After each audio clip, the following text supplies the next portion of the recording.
আমি জানি আমার একটা মায়েরা বোনেরা যখন বাইরে বার হয় পর্দা বলতে পায়ের নখ থেকে মাথা পর্যন্ত মোটা একটা চাদর দিয়ে ঢেকে নাও, তোমার রূপ ও সৌন্দর্য যেন পৃথিবীর কোনো পুরুষ দেখতে না পায়। এটা পর্দা। পর্দা মানে হিজাব, আরবি শব্দ। আল আহজাব বলে কোরআন পাকে আল্লাহ একটা সূরাও নাজিল করেছে। যাই হোক, এখন দেখা গেল আমি মনে মনে করছি ও পর্দা আছে, আমি মানব না। আপনি কিন্তু প্রকাশ্যে রব্বুল আলামিন আল্লাহর বিরোধিতা করলেন। যদি আরও একটু সুন্দরভাবে এটাকে বোঝার চেষ্টা করি, যেন ওটা আমার কাছে একটা তাচ্ছিল্য ব্যাপার, এটা কোনো ব্যাপার না, ওটা আমার ব্যক্তিগত ব্যাপার, আমি মানবো না মানবো, পড়বো না পড়বো, ওটা আমার। এখন খুব একটা দারুণ কথা প্রচলন আছে জানেন মেয়েদের মধ্যে, আরে মনের পর্দা বড় পর্দা, বোরকা পরার দরকার নেই। আর তুমি আগলা হয়ে যাচ্ছ, কত কুকুর বিড়াল তোমাকে চেটে যাচ্ছে, তার বেলায় বেহায়া, তোমার একটুও লজ্জা শরম হলো না? কত মর্দা লোক তোমাকে দেখলো। মশলা জানেন, আমার বাড়িতে আমার স্ত্রী যদি আমার বর্দার সামনে, আমার আব্বার সামনে, আমার দুলা ভাইয়ের সামনে, আমার জামাইবাবুর সামনে যদি মাথার চুল যদি খুলে যায়, ওর জন্যে কিয়ামতের ময়দানে, পিতা মাতাকে কিয়ামতের ময়দানে হিসাব দিতে হবে জানেন। আমরা বুঝি না, মনে করছি ও তো দুলা ভাই, আমি তো শালি, ও তো আমার ভাসুর, ও তো আমার জামাইবাবু, ও তো আমার ননদ নন্দাই। আপনি জানেন যখন নামাজ পড়বেন, ঘর যেখানে সব থেকে অন্ধকার জায়গাটা, সেখানে আপনাকে বেছে নিতে বলেছে যেন আপনার মাথার চুল না দেখতে পাই, শুধু হাতের তালুটা। আমরা কিভাবে নামাজ পড়ছি বলেন না মায়েরা বোনেরা? আমরা মনে মনে করছি বারান্দায় পড়ছি, বড় জায়গা, শ্বশুর চলে গেল, ভাসুর চলে গেল। আমার এই যে ফিগার, আমি যখন সেজদায় যাচ্ছি আমার পিছনের ফিগারটা, আকল মন দেখলে ইশারায় কাফি হে, আমি অতটা খুলে মেলে বলতে চাইছি না। তাহলে আমি যখন সেজদায় যাচ্ছি আমার পিছনের ফিগারটা তারা বুঝতে পারছে, যখন আমি দাঁড়িয়ে আছি তখন আমার ফিগারটা সে বুঝতে পারছে। নইলে রাসূলুল্লাহ সাল্লাল্লাহু আলাইহি ওয়াসাল্লাম এমনি বলতেন না যে ঘরের যে জায়গাটা সব থেকে বেশি অন্ধকার জায়গা, সেই জায়গাটা মায়েরা বোনেরা বেছে নিক। তাহলে দেখা গেল যারা আমরা নামাজ পড়ছি অধিকাংশ মহিলার নামাজ কিন্তু হচ্ছে। একটা মানুষকে আপনি দুবার ঋণ দিলেন, ভাই 1000 টাকা দিবি ধার, আমি দিয়ে দিলাম, সামনের সপ্তাহে দেবো, দিতে পারিনি, পরের দিন এসে বলছে আমাকে আর 100 টাকা দাও না ভাই, আমি একসঙ্গে তোমাকে 1500 টাকা দিয়ে দেবো। আমার রাসূলুল্লাহ বলছে প্রথম যে টাকাটা দিয়েছো আর দ্বিতীয় যে 500 টাকা দিয়েছো ওটা তোমার জন্য সাদকা। একবার জোরে বলেন সুবহানাল্লাহ। ভাবেন দিন, নিশ্চয়ই আপনার মুসলমান ভাই বলে আপনি তো তাকে উপকার করলেন। আর যে লোকটা আপনার কাছে এসছে নিঃসন্দেহে ভালো বুঝেছেন, আপনি জানেন, সেও জানে যে লোকটা এরকম না, হয়তো 1000 টাকাটা জোগাড় করতে পারিনি, তাই হয়তো আমাকে দিতে পারিনি, আমি আবার তাকে 500 টাকা দিলাম। কিন্তু বলছে তুমি যখন টাকাটা ধার দিচ্ছ ওটা পাওয়ার আশা করো না। কিন্তু এখন বর্তমান ওই মানদণ্ডে কিন্তু আমার আপনার বিচার নেই। এক এক জায়গায় এমন ঘা করে দিয়েছি, ওখানে ঘা করে আবার এক জায়গায় ঘা করতে গিয়েছি, আবার ওখানে ঘা করার পরে আবার এক জায়গায় ঘা করে দিয়েছি। আর যেই চাচ্ছি আরে 10,000 টাকা পাবি, আমি কি গ্রাম ছেড়ে চলে যাচ্ছি, দেবো যা, দেবো না কেন? এবার ও যখন এসে বলছে হ্যাঁ রাখো, সে 5000 টাকাটা দিলি না, এই তো পরশুদিন নিলুম, দাঁড়া একটু সময় দে আমাকে। বন্ধুবর্গ, ভাবতে হবে, সবসময় ঋণ পরিশোধ করে যান। ঋণের বোঝা নিয়ে কবরে যাবেন না, মর্মান্তিক আযাব। যদি ঋণের বোঝা যদি নিয়েছেন বা দিয়েছেন, অন্তত বিবি হোক, পুত্র বধূ হোক, ছেলে হোক, যাকে খুব ভালোবাসেন, অন্তত গোপনে তাকে বলে যান যে আমি এই পয়সাটা ওর কাছ থেকে নিয়েছিলাম, যদি আমার মওতও হয়ে যায় অবশ্যই পয়সাটা তুমি তাকে বুঝে দিয়ে দিও, নতুবা ওর হ্যাপা আমাকে কবরে কিন্তু কাল কিয়ামত পর্যন্ত। আমি যদি গান শুনতে শুনতে মরে যাই ওই অবস্থায় তোলা হবে, আমি যদি কোনো পর্নোগ্রাফি দেখি ওই অবস্থায় আমাকে তোলা হবে, বা আমি যদি কোনো অশ্লীল কাজের মধ্যে জড়িত থাকি ওই অবস্থায় আমাকে তোলা হবে, যদি আমি সুবহানাল্লাহ পড়তে পড়তে ঘুমিয়ে যাই আমাকে ওই অবস্থায় তোলা হবে, যদি আমি জিকির করতে করতে ঘুমিয়ে যাই আমাকে ওই অবস্থায় তোলা হবে, যদি আমি আস্তাগফিরুল্লাহ পড়তে পড়তে মরে যাই আমাকে ওই অবস্থায় তোলা হবে। আজকের একটা পোস্টে পড়ছিলাম, কত মর্মান্তিক ঘটনা দেখেন। বাংলাদেশে একজন মানুষ, সম্ভবত মোহাম্মদ মামুনুল হক, তো উনি মারা গিয়েছেন। তো যে জায়গাটায় যে সাব স্ল্যাবে কাজ করতেন সেখান থেকে 50 লক্ষ টাকা পেয়েছে। তো যখন অ্যাম্বুলেন্সে লাশটা আসছে, ছেলে মেয়েদের মধ্যে প্রতিযোগিতা হচ্ছে এই 5 লক্ষ টাকায় 50 লক্ষ টাকাটা আগে ভাগ বন্টনা হোক, তারপরে বাপের লাশ দাফন করা হবে। 24 ঘন্টা পেরিয়ে গেল, তখনও তাদের কোনো মীমাংসা হলো না যে 50 লক্ষ টাকাটা কিভাবে ভাই বোনেরা ভাগ করবে। ভাবেন দিন, আমি বলছি আমার পশমগুলো শিউরে উঠছে, হায় আফসোস। আজকের যে সন্তানদের জন্য জীবন শেষ করে দিলাম, যে সন্তানদের জন্য নিজের যৌবনকে শেষ করে দিলাম, আমারও মনে মনে হতো যে আজকের দুপুরে বেলা বড়, আমার ঘরে এসি, আমি আমার স্ত্রীকে নিয়ে একটু আদর করবো স্পঞ্জের গদিতে বসে। আমি জানি আমার 4-5টা সন্তান, যদি আজকের এই আরাম না করে যদি আজকের আমার কর্মস্থলে যাই, ওখানে গেলে 1000 টাকা রোজগার হবে। তাহলে যৌবন শেষ করিনি সন্তানদের জন্যে, কত নামাজ কাজা হয়েছে, ঠিক মতন জাকাত দিতে পারিনি, ঠিক মতন মানুষের সঙ্গে সদাচরণ করতে পারিনি, আর অ্যাম্বুলেন্সে তার লাশ আছে, আর ছেলেপিলেরা বলছে আগে 50 লক্ষ টাকাটা আগে ভাগ বন্টনা হোক, তারপরে বাপের লাশ দাফন হয়ে যাবে। লাস্টে প্রশাসন থেকে এসে লাশটা নিয়ে একটা ছেলে হয়েছে অনেক দিন পরে। তো ছেলেটা হওয়ার পরে যখন তার 5 বছর বয়স, আমি তাকে একটা স্কুলে ভর্তি করাতে গেলেন, ম্যাডামদের খুশি করে 1000 টাকা দিলাম। যখন 20 বছর বয়স আমি তাকে বিবাহ দিলাম। যখন 30 বছর পূর্ণ হয়ে গেল তখন আমি সমস্ত সম্পত্তি তার নামে লিখে দিলাম, এবং আমার বাড়ির পিছনে ছোট্ট একটা ফাঁকা জায়গা ছিল, আমি সেখানটায় একটা গাছ বসিয়েছিলাম। ভদ্রলোকের উক্তি হচ্ছে, আজকের যে ছেলের জন্যে আমি ম্যাডামকে 1000 দিলাম, 20 বছর বয়সে বিবাহ বন্ধনে আবদ্ধ করিয়ে দিলাম, এবং যখন 30 বছর পূর্ণ হলো আমার বিষয় সম্পত্তি স্থাবর অস্থাবর সব তার নামে উইল করে দিলাম, কিন্তু কবরে তার থেকে কিছু পেলাম না, বরং ফাঁকা জায়গায় গিয়ে গাছটা লাগিয়ে রেখে এসেছিলাম, সেই গাছের ফলগুলো পাখিগুলো খাচ্ছে, তার সাদকার বিনিময়ে আজকের আমি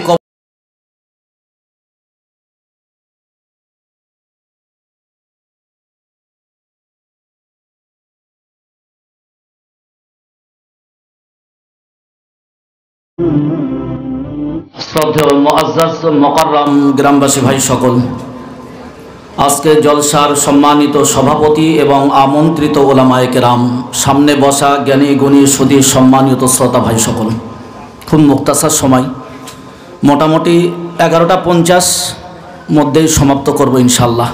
হয়তো 2-10 মিনিট দেরি হবে, নতুবা কম হবে। আমি আপনাদের কাছে খুব পরিচিত মানুষ, আমার কোনো নতুন ভাষা নেই, নতুন পরিচিত হওয়ারও দরকার নেই। আমরা প্রতি শুক্রবারে কম বেশি বায়ান শুনি, আজও আল্লাহ শোনার তৌফিক দিয়েছেন। তো অল্প সময় 2-1টি কথা খুব অনুভূতি দিয়ে ভাবব, কারণ যখনই আমরা শেষ মোনাজাত করব হয়তো তাহাজ্জুদের ওয়াক্ত এসে যাবে। আলহামদুলিল্লাহ, প্রাণ ভরে আমরা দোয়া চাইবো আল্লাহর কাছে। দোয়া হচ্ছে ইবাদতের মগজ। আমি আপনি যেদিন পৃথিবীতে এসেছি, রব্বুল আলামিন আল্লাহ আমাকে আপনাকে কয়েকটা জিনিস লিখে দিয়েছে। আমি ভালো হব না খারাপ হব, কোন মাটিতে আমার মওত হবে, আমি কতদিন বাঁচব। কিন্তু দেখা গেল এর ভিতর দিয়ে যখন রব্বুল আলামিন আল্লাহ তার কাছে আমরা দোয়া চাই, হয়তো ওই দোয়ার বাবার কাছে আল্লাহ আমাকে আপনাকে অনেক কিছু পরিবর্তন করে দিতে পারে। একবার জোরে বলি সুবহানাল্লাহ। তো আজকের আমরা বক্তব্য শুনতে এসেছি আলহামদুলিল্লাহ। যারা আমরা এসেছি কিছু নেওয়ার জন্যে, আর আমন্ত্রিত ওলামায়ে কেরাম তারা এসছে কিছু আপনাদেরকে দেওয়ার জন্যে। যারা দিয়েছে এবং যারা নিতে এসেছি, যদি উভয়টা ঠিক অ্যাডজাস্ট হয় তাহলেই আমার আপনার জীবনের সফলতা, নতুবা হয়তো আমার গলা ফাটানোটাই হবে ব্যর্থতা এবং রাত জাগাটাই হবে কষ্টের। আপনাদেরও হয়তো রাত জাগাটাই বেকার হয়ে যাবে। কারণ খুব ক্ষণিকের পান্তশালা যে বর্তমান সময়টা আমি আপনি অতিবাহিত করছি, যদি মনে করি যে একটা খাঁটি মানুষকে তালাশ করব, যেই মানুষটার কাছে গিয়ে আমার কিছু জীবনের ভুল ত্রুটি সংশোধন করব, তার কাছ থেকে কিছু মূল্যবান উপদেশ গ্রহণ করব, বা সে আমাকে এমন কিছু মূল্যবান উপদেশ দেবে যার কথার উপরে নির্ভর করে আমি সুন্দর একটা জীবন তৈরি করতে পারবো, এ সমাজ ব্যবস্থা আজকের বর্তমান আমরা হারিয়ে ফেলেছি। কারণ আমরা তো সবসময় চাইবো যে জিনিসটা করছি তার বিনিময়ে কিছু পাওয়ার জন্যে। আজকের একটা দর্জি কাজ করে, তার হাত যদি চালু থাকে 5 ডজনের জায়গায় 6 ডজন করে, জানে আমি আরও 1 ডজনের মাল এক্সট্রা পাবো পয়সাটা, তাহলে সে কষ্ট করছে কিসের জন্যে? কিছু বেনিফিট, অর্থটা পকেটে আসবে বলে। তো আমি আপনি ব্যবসা করছি কিসের জন্যে?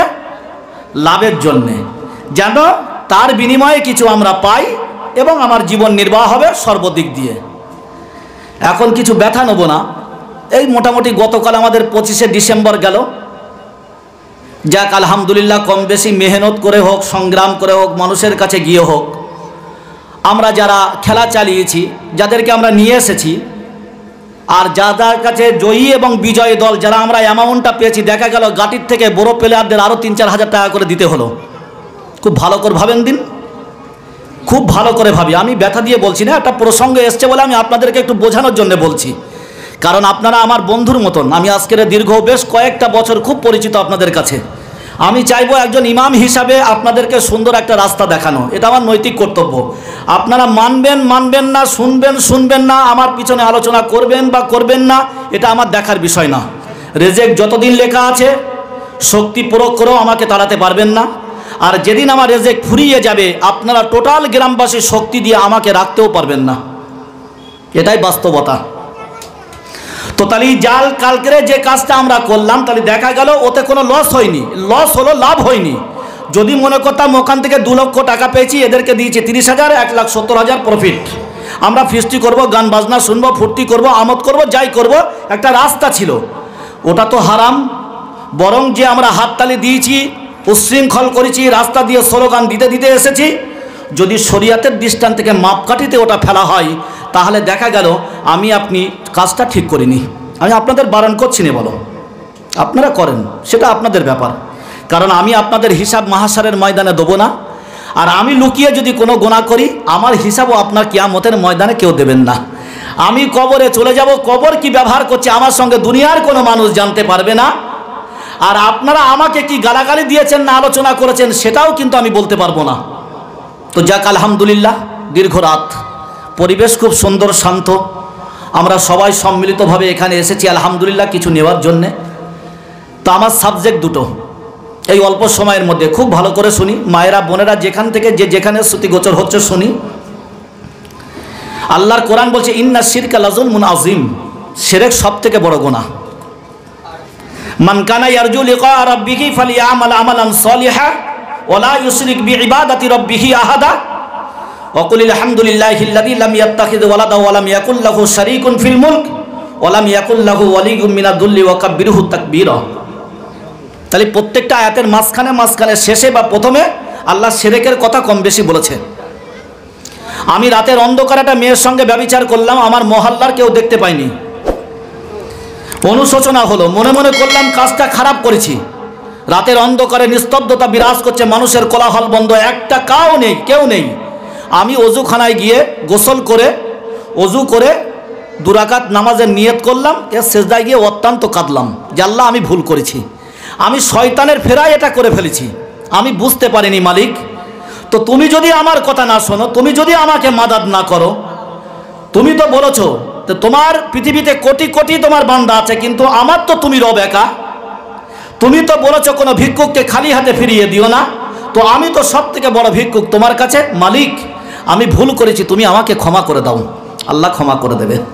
কাউকে ঠকিয়েছেন, সে জানতে পারেনি, তার কাছে গিয়ে বললেন যে দেখ তোর 5,000 টাকা আমি ঠকিয়েছিলাম, আমি এখন দিতে পারছি না, তুই আমাকে মাফ করে দে। যদি বান্দা মাফ করে আল্লাহ মাফ করবে, আর যদি বান্দা মাফ না করে আল্লাহ কিন্তু মাফ করবে না। কিন্তু এই যে আমরা শিরক করি, শিরক বলতে কিরাম বলেন দিন। আমি জানি আমার একটা মায়েরা বোনেরা যখন বাইরে বার হয়, পর্দা বলতে পায়ের নখ থেকে মাথা পর্যন্ত মোটা একটা চাদর দিয়ে ঢেকে নাও, তোমার রূপ ও সৌন্দর্য যেন পৃথিবীর কোনো পুরুষ দেখতে না পায়। এটা পর্দা, পর্দা মানে হিজাব, আরবি শব্দ। আল আহজাব বলে কোরআন পাকে আল্লাহ একটা সূরাও নাজিল করেছে। যাই হোক, এখন দেখা গেল আমি মনে মনে করছি পর্দা আছে, আমি মানব না। আপনি কিন্তু প্রকাশ্যে রব্বুল আলামিন আল্লাহর বিরোধিতা করলেন। যদি আরও একটু সুন্দরভাবে এটাকে বোঝার চেষ্টা করি, যেন ওটা আমার কাছে একটা তাচ্ছিল্য ব্যাপার, এটা কোনো ব্যাপার না, ওটা আমার ব্যক্তিগত ব্যাপার, আমি মানবো না মানবো, পড়বো না পড়বো, ওটা আমার। এখন খুব একটা দারুণ কথা প্রচলন আছে জানেন মেয়েদের মধ্যে, আরে মনের পর্দা বড় পর্দা, বোরকা পরার দরকার নেই। আর তুমি আগলা হয়ে যাচ্ছ, কত কুকুর বিড়াল তোমাকে চেটে যাচ্ছে, তার বেলায় বেহায়া, তোমার একটুও লজ্জা শরম হলো না? কত মদ্দা লোক তোমাকে দেখলো। মশলা জানেন, আমার বাড়িতে আমার স্ত্রী যদি আমার বর্দার সামনে, আমার আব্বার সামনে, আমার দুলা ভাইয়ের সামনে, আমার জামাইবাবুর সামনে যদি মাথার চুল যদি খুলে যায়, ওর জন্যে কিয়ামতের ময়দানে পিতা মাতাকে কিয়ামতের ময়দানে হিসাব দিতে হবে জানেন। আমরা বুঝি না, মনে করছি ও তো দুলা ভাই, আমি তো শালি, ও তো আমার ভাসুর, ও তো আমার জামাইবাবু, ও তো আমার ননদ নন্দাই। আপনি জানেন যখন নামাজ পড়বেন, ঘর যেখানে সব থেকে অন্ধকার জায়গাটা, সেখানে আপনাকে বেছে নিতে বলেছে, যেন আপনার মাথার চুল না দেখতে পাই, শুধু হাতের তালুটা। আমরা কিভাবে নামাজ পড়ছি বলেন না মায়েরা বোনেরা? আমরা মনে মনে করছি বারান্দায় পড়ছি, বড় জায়গা, শ্বশুর চলে গেল, ভাসুর চলে গেল। আমার এই যে ফিগার, আমি যখন সেজদায় যাচ্ছি আমার পিছনের ফিগারটা, আকলমন্দ के लिए ইশারায় কাফি है। আমি অতটা খুলে মেলে বলতে চাইছি না। তাহলে আমি যখন সেজদায় যাচ্ছি আমার পিছনের ফিগারটা তারা বুঝতে পারছে, যখন আমি দাঁড়িয়ে আছি তখন আমার ফিগারটা সে বুঝতে পারছে। নইলে রাসূলুল্লাহ সাল্লাল্লাহু আলাইহি সাল্লাম এমনি বলতেন না যে ঘরের যে জায়গাটা সব থেকে বেশি অন্ধকার জায়গা সেই জায়গাটা মায়েরা বোনেরা বেছে নিক। তাহলে দেখা গেল যারা আমরা নামাজ পড়ছি অধিকাংশ মহিলার নামাজ কিন্তু হচ্ছে না, অসম্ভব। শরিয়াত জানতে হবে না? বিগত 2 শুক্রবার আগে বলছিলাম না আপনাদের, ভুল জানা না জানা, এই ভুল জানা আর না জানার কারণে আজকের ম্যাক্সিমাম মানুষ 95% মহিলারা তাদের নামাজই বেকার, কিচ্ছু লাভ নেই। পৃথিবীতে এলাম গেলাম, খেয়েছি পড়েছি হেগেছি মুতেছি ফুর্তি করেছি মদ্দা লোককে দেখিয়েছি, কবরে গেল ওই যে শুরু হলো আর কাল কিয়ামত পর্যন্ত চললো। ভাবতে হবে যে প্রসঙ্গে বলতে চাইছিলাম। তাহলে যা কিছু করি না কেন যদি রব্বুল আলামিন আল্লাহর কাছে দরবারে ইলাহিতে যদি মাপ চাই আল্লাহ ক্ষমা করে দেবে। কিন্তু যখন আমি শিরক করব আল্লাহ এই গুনাহ কিন্তু কোসমিন কালেও মাফ করবে না। আমি মাঝে মাঝে বিকালে আসি, হয়তো কারোর বাড়ি বক্সানো থাকে, অনেক মায়েরা বোনেরা তাদের হয়তো দেখা গেল বয়স বৃদ্ধি 65, 70, 75, 80, কেউ ওখানটায় ধূপ দিচ্ছে, কেউ বা দুধ দিয়ে যাচ্ছে, কেউ বা পানি দিয়ে যাচ্ছে, কেউ বা দোয়া করছে। খুব ভালো করে ভাবেন দিন। তাহলে দাদা হুজুর কেবলা রহমাতুল্লাহ মাজারে তো পানির বোতল তো বোঝাই হয়ে যেত, ওখানে তো একটা বোতল নেই কেন? আল্লামা রুহুল আমিন রহমাতুল্লাহ মাজারে তো পানির বোতল বোঝাই হয়ে যেত, ওখানে নেই কেন? বড় বড় দরবারে তো ওখানে পানি ধূপ এটা সেটা বহুত তো বোঝাই হয়ে যেত। আমি একবার হিজলি শরীফে গেছিলাম, এই এখান থেকে আমরা 10-12 জন তো গিয়ে ওখানে যা সিস্টেমটা দেখলাম, মসজিদে তো প্রকাশ্য মেয়েরা নামাজ পড়ছে আর ধূপকাঠির বড় একটা স্তূপ হয়ে গেল, কেউ বলারও নেই, কেউ বারণ করারও নেই, কেউ যা পাচ্ছে তাই করছে। তাহলে আমি যদি জেনে বুঝে যদি আপনাকে বারণ না করি, আপনার অন্যায়টা যদি আমি দেখে যদি কিচ্ছু না বলি, আমার মতন বোবা শয়তান পৃথিবীতে কিন্তু আর কেউ নেই। কোরআন বলছে কুনতুম খায়রা উম্মাতিন উখরিজাত লিন-নাসি তা'মুরুনা বিল মা'রুফি ওয়া তানহাউনা আনিল মুনকার ওয়া তু'মিনুনা বিল্লাহি ওয়া লাউ আমানা লাকানা খায়রাল লাহুম। আমি উম্মতি মুহাম্মাদীকে বেহতরিন উম্মত হিসেবে দুনিয়ার বুকে আবির্ভাব ঘটিয়েছি। তাদের নৈতিক কর্তব্য হচ্ছে দুটো, আমারা বিল মা'রুফি ওয়ান নাহি আনিল মুনকার, তারা মানুষকে সৎ কাজে আদেশ করবে এবং অসৎ কাজে নিষেধ করবে। এটা শুধু ইমাম না, খতিব নয়, আলেমে দ্বীন নয়, আমি একজন সাধারণ মানুষ হয়ে যদি আমার সামনে কোনো মানুষ যদি একটা অন্যায় করে, যদি কোনো শরিয়াত বিরোধী কাজ করে, যদি কোনো হাদিস কোরআনের যদি কোনো বিরোধী কাজ করে, আমার অবশ্যই বলা উচিত শান্তিভাবে, আমার শিষ্টাচারভাবে বলা উচিত যে ভাই এটা কিন্তু শরিয়াতে নেই। এটা সবার কর্তব্য, শুধু ইমামদের নয়, আলেমে দ্বীনদের নয়, বড় বড় বুজুর্গ সাহিত্যিক পণ্ডিত এদের নয়, সকলের। আমার সামনে যে কোনো খারাপ কাজ হবে আমি সঙ্গে সঙ্গে তাকে প্রোটেস্ট করব, এটা ভালো নয়, এটা তুমি করতে যেও না। তাহলে দাদা হুজুর কেবলা রহমাতুল্লাহ আলাইহির মাজার শরীফে আমরা কম বেশি আলহামদুলিল্লাহ অনেকে জিয়ারাত করতে যাই, ওখানে না আছে ধূপকাঠি, না আছে মোমবাতি, না আছে কোনো পানির বোতল, না আছে কোনো তেলের বোতল, তাহলে তো থাকতো নিশ্চয়ই। এখানে যিনি আছেন নেই তো আমি ধরে নিলাম এখানে একজন আছে, তাহলে এনার থেকে দাদা হুজুর কেবলা ছোট হয়ে গেল। আমরা বলছি সত্য পীরের স্থান, তাহলে ওসব সব মিথ্যা পীর, এটাই প্রমাণ করছি তো বন্ধুবর্গ। ভাবি ইন্না শিরকা লাযুলমুন আযীম, রব্বুল আলামিন আল্লাহ দাপ্তহীন ভাষায় কোরআন পাকে বিভিন্ন স্থানে তার রূপ দিয়েছে ইন্না শিরকা লাযুলমুন আযীম। যদি বলতো শিরকুল লাযুলমুন আযীম, আল্লাহ কত বড় হিকমতওয়ালা, প্রথমেই ফিট করে দিলেন ইন্না, অবশ্যই বেশক নিশ্চয়ই, আর শিরকা লাযুলমুন আযীম, শিরক হচ্ছে সবথেকে অত্যন্ত বড় গুনাহ। এই গুনার কোনো ক্ষমা নেই, আল্লাহ আপনাকে ক্ষমা করবে না, কোনো দিন আল্লাহ আপনাকে ক্ষমা করবে না। ও যতই সেজদায় পড়ে গিয়ে কাঁদেন না কেন, হ্যাঁ জানতেন না, করে ফেলেছেন, অনুতপ্ত হয়েছেন, অনুশোচনা হয়েছে, আল্লাহর কাছে ক্ষমা চেয়ে নিয়েছেন, আল্লাহ রহমান রহিম, আল্লাহ আপনাকে ক্ষমা করতে পারে, তবে আগামী দিনে আমি ওই কাজটা আর করবো না। আপনারা সকলেই জানেন আমি যখন প্রথম বছরে এসছি, সম্ভবত 18 দিন 19 দিনের মাথায় যে ছেলেটাকে সাপে কামড়ে মরে যায়, তো আমি আসরের দিকে এসছি একবার, তার মা আর প্রচুর লোক ওখানে, লাশটা ওখানে আছে, তো বলছে আল্লাহ মেরি বেটা পর জুলুম কিয়া হ্যায়। আজকের আমার সমীক্ষায় যদি ওই ছেলেটা ওইখানে যদি বেঁচে যেত, এই দক্ষিণ পাড়া মহল্লার কোনো মানুষ বলে মসজিদে যেত না, কেউ যেত না। ছোট্ট একটা তথ্য দিলে আমরা বুঝতে পারো, রাসূলুল্লাহ সাল্লাল্লাহু আলাইহি ওয়াসাল্লাম তার সাহাবাদেরকে মসজিদে রেখে গিয়েছে, কবরস্থানে রেখে যায়নি। বলো রাসূলুল্লাহ তার সাহাবাদেরকে মসজিদে রেখে গিয়েছে, কবরস্থানে রেখে যায়নি যে 24 ঘন্টা আমরা সেখানে পড়ে থাকবো। অতএব শিরক থেকে আমি আপনি বাঁচি, নইলে সবটাই কিন্তু বেকার। আল্লাহ আর একটা দৃষ্টান্ত পেশ করেছে, মান কানা ইয়ারজু লিকা রাব্বিহি ফালিয়ামাল আমালান সালিহা ওয়ালা ইউশরিক বিইবাদাতি রাব্বিহি আহাদা। মান কানা ইয়ারজু লিকা রাব্বিহি ফালিয়ামাল আমালান সালিহা। যদি তোমরা মনে করো আমি আল্লাহ আমার দিদার পেতে চাও, যদি তোমরা মনে করো আমি আল্লাহ আমার সাক্ষাৎ পেতে চাও, যদি বান্দা মনে করো সশরীরে সুন্দরভাবে তোমরা আমি আল্লাহ আমাকে দেখতে চাও, তাহলে ফালিয়ামাল আমালান সালিহা, অবশ্যই তোমরা ভালো আমলগুলো করতে থাকো। তাহলে এর মধ্যে শিরক একটা বড় গুনাহ।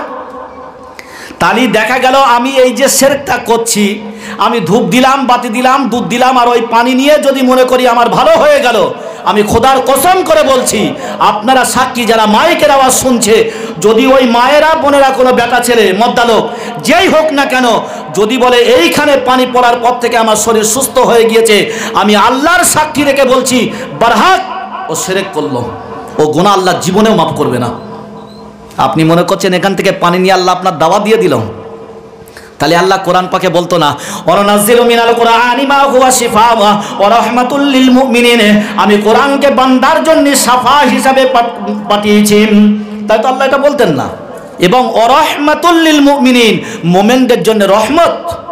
ভাবেন দিন, বরং ওইখানে পানিটা না রেখে যদি আপনি আপনার জানা মতে যদি ওই এক গ্লাস কি এক বোতল পানি নিয়ে 7 বার হোক, 9 বার হোক, 10 বার হোক, 2 বার হোক, 3 বার হোক, 1 বার হোক, যদি বিসমিল্লাহ সহ সূরা ফাতিহা পড়ে ওই পানিটাই দম করে যদি খেতেন, আর যদি বলতেন যোগো আল্লাহ, আমি আলেমের দিনদের মুখ থেকে শুনেছি যখন রাসূলুল্লাহ সাল্লাল্লাহু আলাইহি ওয়াসাল্লামের কাছে সাহাবাই কেরামরা একদিন গিয়ে বলছেন ইয়া রাসূলুল্লাহ আমার পেটের দর্দ হচ্ছে, যন্ত্রণা হচ্ছে। আল্লাহ রাসূল একজন সাহাবীকে বলছেন সূরা ফাতিহা পড়ে দম করে ওকে খাইয়ে দাও। খাইয়ে দেওয়া হলো। বলে ইয়া রাসূলুল্লাহ দর্দ কমিনি। আবার রাসূলুল্লাহ বলছে ফের ওকে সূরা ফাতিহা পড়ে দম করে পানিটা খাইয়ে দাও। আবার বলছে ইয়া রাসূলুল্লাহ কোনো পরিবর্তন হয়নি। আবার রাসূলুল্লাহ বলছে সূরা ফাতিহা পড়ে পানিতে দম করে ওকে খাইয়ে দাও। খাওয়ার পরে বলছে ইয়া রাসূলুল্লাহ ইয়া হাবিবাল্লাহ হুজুর, আমার ভিতরে যে যন্ত্রণার দর্দ ছিল আমি এখন বুঝতে পারছি, যেন মনে হয় ইতিপূর্বে আমার যন্ত্রণা বলে কিছু ছিল না। একবার জোরে বলেন সুবহানাল্লাহ। তাহলে এখন আমরা এটাই ভাবাচ্ছি যদি এইখান থেকে পানি রেখে যদি পড়ে ভালো হয়, তাহলে অবশ্যই রাসূলুল্লাহ জবানটা মিথ্যা। এটাই তো আমরা প্রমাণ করছি। বন্ধুবর্গ, ভাবতে হবে আখিরি জমানা, আমাদের হায়াত অত্যন্ত সীমিত। আজ আছি, এখনো আছি, 1 ঘন্টা পরে হয়তো আর থাকবো না। অতএব মৌত অবধারিত। মানুষ যখন বুঝতে শেখে, একটা ছোট্ট বাচ্চা সে বাস্তবতা যখন অনুসন্ধান করতে চায়, তখন বুঝতে পারে যে যখন বড় হয়, এখন ছোট্ট একটা বাচ্চাকে বা বড় হয়ে যদি আপনি তাকে জিজ্ঞাসা করেন এই যে তোর পিতা, কি করে বুঝলি, তার সঠিক উত্তর কিন্তু আমি আপনি কেউ দিতে পারবো না।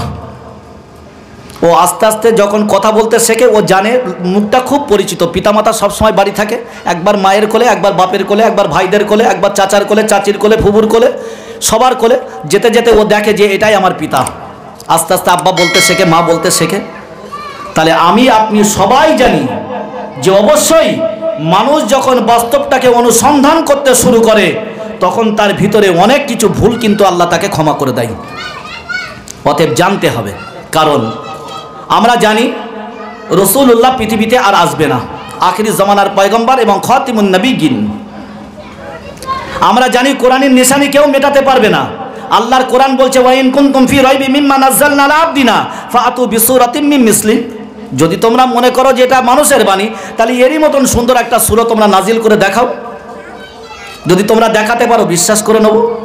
ফাআতু বিসূরাতিম মিন মিসলি ওয়াদউ শুহাদাআকুম মিন দুনিল্লাহি ইন কুনতুম সাদিকিন, যদি তোমরা সত্যবাদী হয়ে থাকো। বন্ধুবর্গ, আজকের আমরা খুব বিষণ্ণতা ভুগছি, সবসময় যে একটা অস্থিরতা, মনে শান্তি নেই, স্বামী স্ত্রীর কলহ, সংসারে অভাব অনাটন লেগেই আছে, সবসময় যেন একটা দ্বন্দ্ব, মানুষের কাছে যেন একটা শত্রুতা, কেউ যেন আমাকে আপন করে নিতে চায় না। আপনি পিছনের ইতিহাসগুলো ভালো করে দেখেন দিন, কেন খুব ভালো করে দেখেন দিন। রব্বুল আলামিন তার প্রিয় হাবিব ছোট্ট একটি দোয়া শিখিয়ে দিয়েছে, আল্লাহুম্মা ইন্নী আসআলুকাল জান্নাতা ওয়া আউযু বিকা মিনান নার। আমি রাসূলুল্লাহ সাল্লাল্লাহু আলাইহি ওয়াসাল্লাম বলছি, আমার উম্মত যদি কোনো সময় বা কোনো দিনে বা কোনো ওয়াক্তে নামাজের কাতারে বলুক আর যেভাবেই হোক দোয়ার মাধ্যমে বলুক, যদি সে বলে আল্লাহুম্মা ইন্নী আসআলুকাল জান্নাতা ওয়া আউযু বিকা মিনান নার, এই কথাটা যদি 3 বার বলেন, আমার রব্বুল আলামিন আল্লাহ বলছে অবশ্যই ওই বান্দাকে আমি জান্নাত দিয়ে দিই। জোরে বলেন সুবহানাল্লাহ। ভাবেন দিন, আল্লাহুম্মা, আমার আল্লাহ, ইন্নী আসআলুকাল জান্নাহ, তুমি আমাকে জান্নাত দাও, ওয়া আউযু বিকা মিনান নার, এবং তুমি আমার জাহান্নামের আযাব থেকে আমাকে হেফাজত করো। আমাদের অনেকে দোয়াটা মুখস্থ নেই। হয়তো আমি ফজরে দোয়া করি ইন্না নাসআলুকাল জান্নাতা ওয়া নাউযু বিকা মিনান নার, সকলকে নিয়ে দোয়া করলে ওয়া নাউযু বিকা। আর যখন আমি একা পার্সোনাল দোয়া করব, ওয়া আউযু বিকা মিনান নার, আল্লাহ তুমি আমাকে আযাবে কবর থেকে হেফাজত করো। এখন যদি আমরা সেজদায় গিয়ে দোয়াটা পড়তে পারি, আমরা যখন আল্লাহর কাছে দোয়া চাই এই দোয়াটাও পড়তে পারি, আমরা চলতে ফিরতেও দোয়াটা পড়তে পারি, আমরা নামাজে যখন চুপচাপ বসে রইলাম, মনে করছি সুন্নত পড়া হয়ে গেল, কিছু তাসবিহ তেলাওয়াত করলাম, এখনও 7 মিনিট 8 মিনিট বাকি, তখনও আমরা এই দোয়াটা পড়তে পারি। ভাবেন দিন, তাহলে পৃথিবীতে এসছি, এই পৃথিবীর শেষ একদিন ইতি টানবে। আমার সমস্ত রঙিন স্বপ্ন থেকে শুরু করে আমার বাস্তবতা, আমার জীবনের আকাঙ্ক্ষা এবং অনাকাঙ্ক্ষিত যাই হোক না কেন, একদিন মালাকুল মউত এসে সব মিটিয়ে দিয়ে সারখার করে দিয়ে চলে যাবে। আমি মরে যাব, আমার অফিস আদালত, আমার চাকরি যেখানে করতাম বা আমি যেখানে ওঠা বসা করতাম, আমার বন্ধু বান্ধব, আমার স্ত্রী, আমার ছেলেপিলে, আমার পুত্রবধূ, আমার মেয়ে জামাই, এই যে আমি মরে গেলাম তাই বলে কি তারা খাবে না? খাবে। আমার ব্যবসা কি বন্ধ থাকবে? ব্যবসাও চলবে। আজকের একটা পোস্টে পড়ছিলাম, কত মর্মান্তিক ঘটনা দেখেন। বাংলাদেশে একজন মানুষ, সম্ভবত মোহাম্মদ মামুনুল হক, তো উনি মারা গিয়েছেন। তো যে জায়গাটায় যে সাব স্ল্যাবে কাজ করতেন সেখান থেকে 50 লক্ষ টাকা পেয়েছে। তো যখন অ্যাম্বুলেন্সে লাশটা আসছে, ছেলে মেয়েদের মধ্যে প্রতিযোগিতা হচ্ছে এই 5 লক্ষ টাকায় 50 লক্ষ টাকাটা আগে ভাগ বন্টনা হোক, তারপরে বাপের লাশ দাফন করা হবে। 24 ঘন্টা পেরিয়ে গেল, তখনও তাদের কোনো মীমাংসা হলো না যে 50 লক্ষ টাকাটা কিভাবে ভাই বোনেরা ভাগ করবে। ভাবেন দিন, আমি বলছি আমার পশমগুলো শিউরে উঠছে। হায় আফসোস, আজকের যে সন্তানদের জন্য জীবন শেষ করে দিলাম, যে সন্তানদের জন্য নিজের যৌবনকে শেষ করে দিলাম। আমারও মনে মনে হতো যে আজকের দুপুরে বেলা বড়, আমার ঘরে এসি, আমি আমার স্ত্রীকে নিয়ে একটু আদর করব স্পঞ্জের গদিতে বসে। আমি জানি আমার 4-5টা সন্তান, যদি আজকের এই আরাম না করে যদি আজকের আমার কর্মস্থলে যাই, ওখানে গেলে 1000 টাকা রোজগার হবে। তাহলে যৌবন শেষ করিনি সন্তানদের জন্যে। কত নামাজ কাজা হয়েছে, ঠিক মতন জাকাত দিতে পারিনি, ঠিক মতন মানুষের সঙ্গে সদাচরণ করতে পারিনি, আর অ্যাম্বুলেন্সে তার লাশ আছে, আর ছেলেপিলেরা বলছে আগে 50 লক্ষ টাকাটা আগে ভাগ বন্টনা হোক, তারপরে বাপের লাশ দাফন হয়ে যাবে। লাস্টে প্রশাসন থেকে এসে লাশটা নিয়ে চলে গেল, ব্যাস ওই পর্যন্ত কলমে লিখলো, পরবর্তী অংশ পরে জানিয়ে দেবে বলেছে। ভাবেন দিন, আমরা তো ফেসবুক দেখি, যুবক ভাইরাও দেখি, বিভিন্ন ধরনের ছবি দেখি, বিভিন্ন এগুলো পড়তে পারেন না?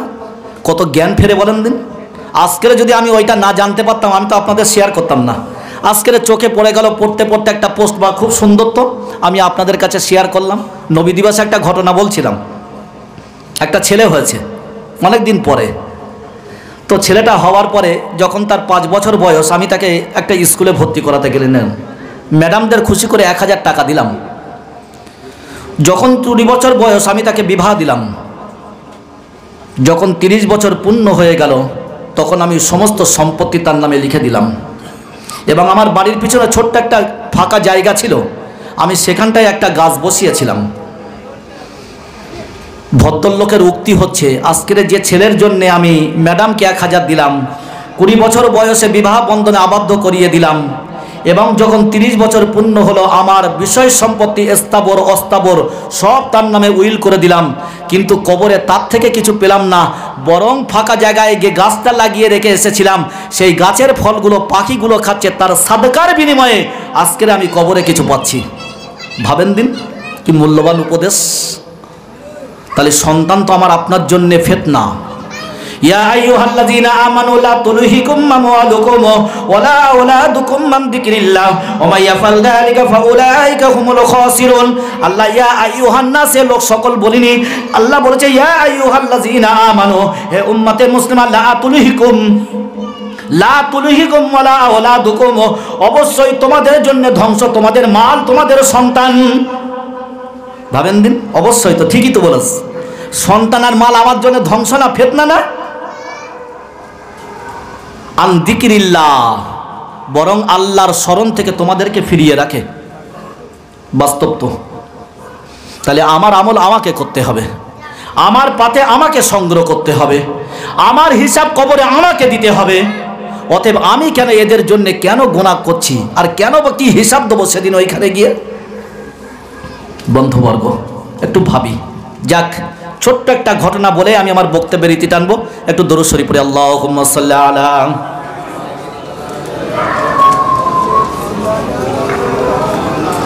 ওয়া আলা আলি সাইয়্যিদিনা মাওলানা মুহাম্মদ। এবারে আল্লাহ সুন্দর আর একটা আয়াত দিয়ে বলছেন, ইয়াউমা লা ইয়ানফাউ মালু ওয়ালা বানুনা ইল্লা মান আতাল্লাহা বিকলবিন সালিম।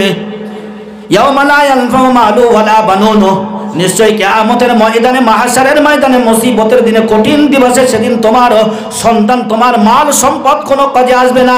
ইল্লা মান আতাল্লাহা বিকলবিন সালিম, আমি সেদিন রব্বুল আলামিন আল্লাহ, আমি বান্দার সুন্দর একটা অন্তঃকরণ দেখব। কি সুন্দর কথা বলেন দিন। আজ থেকে ১৫০০ বছর আগে রাসূলুল্লাহর উক্তি, তার প্রতি প্রত্যাদেশ জিবরিল মারফত, ইয়াউমা লা ইয়ানফাউ মালু ওয়ালা বানুন, সেদিন ধন সম্পদ তোমাদের সন্তান কোনো কাজে আসবে না। ইল্লা, বরং মান আতাল্লাহা বিকলবিন সালিম, আমি তোমাদের সুন্দর একটা অন্তর সেদিন পরীক্ষা করব। অতএব এই অন্তরটাকে পরিষ্কার করতে হবে, খুব সুন্দর পরিষ্কার করতে হবে। আজকের আমি একজন ইমাম হয়ে বলছি, আমি কারোর কথা দিয়ে বলার দরকার নেই। আমি আপনাদের ৫ ওয়াক্ত নামাজ পড়াই, আপনারা আমার পিছনে ইক্তেদা করেন, আলহামদুলিল্লাহ। এখন এশার নামাজ পড়ে মনে মনে করছি সব মুসল্লি বাড়ি চলে গিয়েছে, আমার খানাও দিয়ে গেছে, এখন আর আমার কামরায় কে আসবে না। তো আমি মনে মনে একটা দেখা গেল, একটা সার্চ করে একটা ব্লু ফিল্ম দেখছি, 1 ঘন্টার বই, আমারও ভালো লাগছে দেখছি। তাহলে যে মানুষটা ৫ ওয়াক্ত নামাজ পড়ছে, যে মানুষটা হজ করলো, যে মানুষটা যাকাত বুঝে দিল, যে মানুষটা সমাজসেবা কাজ করে, দেখা গেল সেই মানুষটা একটা ভাইয়ের সঙ্গে, নিজের ভাইয়ের সঙ্গে কথা বলে না, সেই মানুষটা একটা মহিলা সমিতির সঙ্গে যুক্ত, সেই মানুষটা সুদ ঘুষের সঙ্গে যুক্ত, সেই মানুষটার মনে বিদ্বেষ, হিংসা, অহংকার আছে। ভাই, ও নামাজটা আমার কোনো কাজে আসবে? খুব ভালো করে আত্মসমীক্ষা করবেন। আমি একটাও আলতু ফালতু কথা বলছি না, খুব আত্মসমীক্ষা করি। তাহলে নামাজ পড়ার পরে যদি হিংসা থাকে, নামাজ পড়ার পরে যদি আমার অশ্লীল ছবি যদি আমি দেখি, নামাজ পড়ার পরেই যদি আমি কোনো খারাপ কাজে যুক্ত হই, তাহলে ও নামাজ তো আমাকে ফেরাতে পারলো না। কোরআন কি বলছে? ইন্নাস সালাতা তানহা আনিল ফাহশাই ওয়াল মুনকার, নিশ্চয়ই নামাজ প্রত্যেকটা মানুষের অশ্লীল কাজ থেকে তাকে বিরত রাখে। তাহলে ও নামাজ আমার নামাজ হচ্ছে না, মানুষ খারাপ বলবে নামাজ পড়ছি কিচ্ছু জানি না। যখনই আপনি নামাজের মতন নামাজ পড়বেন, নিশ্চয়ই যখনই কোনো একটা অন্যায় করতে যাবেন আপনার বিবেক বাধা দেবে, অনুশোচনা তৈরি হবে, সংগ্রাম হবে বিবেকের উপরে। তাই তো আল্লাহ, আমি এই তো মাগরিব পড়লাম, আবার তো আমি এশার নামাজ পড়বো, এর মধ্যে আমি কেন পাপ করব? রাসূলুল্লাহ কি বলছে জানেন? তাহাজ্জুদ নামাজ পড়ার থেকে মানুষকে ভালোবাসো, তাতে নেকি। বিরাট বড় কথা বলো, বিরাট বড় ওজন। বলছে একটা মানুষকে আপনি 2 বার ঋণ দিলেন, ভাই 1000 টাকা দিবি ধার, আমি দিয়ে দিলাম, সামনের সপ্তাহে দেবো, দিতে পারিনি। পরের দিন এসে বলছে আমাকে আর 100 টাকা দাও না ভাই, আমি একসঙ্গে তোমাকে 1500 টাকা দিয়ে দেবো। আমার রাসূলুল্লাহ বলছে প্রথম যে টাকাটা দিয়েছো আর দ্বিতীয় যে 500 টাকা দিয়েছো, ওটা তোমার জন্য সাদকা। একবার জোরে বলেন সুবহানাল্লাহ। ভাবেন দিন, নিশ্চয়ই আপনার মুসলমান ভাই বলে আপনি তো তাকে উপকার করলেন, আর যে লোকটা আপনার কাছে এসছে নিঃসন্দেহে ভালো বুঝেছেন, আপনি জানেন, সেও জানে যে লোকটা এরকম না, হয়তো 1000 টাকাটা জোগাড় করতে পারিনি, তাই হয়তো আমাকে দিতে পারিনি, আমি আবার তাকে 500 টাকা দিলাম। কিন্তু বলছে তুমি যখন টাকাটা ধার দিচ্ছ ওটা পাওয়ার আশা করো না। কিন্তু এখন বর্তমান ওই মানদণ্ডে কিন্তু আমার আপনার বিচার নেই।